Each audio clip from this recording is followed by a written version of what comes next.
अणकाठ जंगलजात द्रव्यर स्थायी परिचालना दिनिकिया कर्मशाला कोरापुट ठारे अणकाठ जंगलजात द्रव्यर स्थायी परिचालना दिनिकिया कर्मशाला अनुष्ठित हो जाइछि। हैदराबाद जैव विविधता अनुष्ठान निर्देशक ई वेंकट रेड्डी और वैज्ञानिक माने जोगदे कोरापुट बनखंडर फरेस्टर फरेस्ट गार्ड और वनांचल अधिकारी मानकु तालीम प्रदान करथिले। अणकाठ जंगलजात द्रव्यर संरक्षण और बजारीकरण पर तालीम प्रदान करा कोरापुट आंचलिक वन संरक्षक प्रसन्न कुमार बेहेरा कहिसेंति।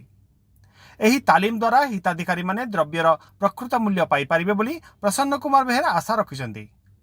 कोरापुट बनखंड अधिकारी के भी भास्कर राव कार्यक्रम में जोगदे परिचालना करथिबा बेले कोरापुट वनांचल अधिकारी विकास पात्र जोगदे परिचालना रे सहयोग करथिले। नेचुरल प्रोडक्ट्स को प्रमोट करने के लिए उसका वैल्यू एडिशन उसका बारे में रिसर्च भी करने का इम्पोर्टेंस है। इसलिए हम इधर हमारा साइंटिस्ट भी आए हैं और इसका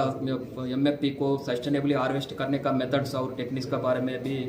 ये आज कार्यशाला में डिस्कशन होगा और उसका मार्केटिंग और उसका वैल्यू एडिशन और उसका कैसा उसका लाइवलीहुड बढ़ा सकता है, उसका ट्राइबल्स का उसका इनकम कैसा इंक्रीज कर सकता है। ये इसका बारे में थोड़ा हम ट्रेनिंग फॉरेस्ट डिपार्टमेंट स्टाफ को देने से उसका इफेक्ट उसका कलेक्शन और उसका एक ग्राम सभा जो लोग माइनर फॉरेस्ट प्रोड्यूस कलेक्ट करके मार्केटिंग कर रहे हैं उसको अच्छा तरह से रेगुलेट करने का फॉरेस्ट डिपार्टमेंट स्टाफ को भी अवेयरनेस मिल जाएगा बोल के ये कोरापुट वनमंडल में प्रचुर परिमाण में एनटीपी स्पेसीज उपलब्ध होची। तेणु तार प्रकृत मूल्य लोक पाइबार वंचित होती तार केमिति ताकू मैनेज करेंगे संरक्षण करा जीवो आउ मध्य नुआ नुआ एंटी स्पेसी केमिति ताकू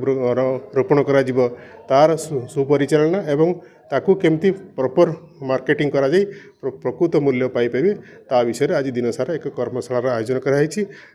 हैदराबाद आईसीएफ तरफ आउ पर्टिकुलरली यही प्रशिक्षणटा केवल आमर वन विभाग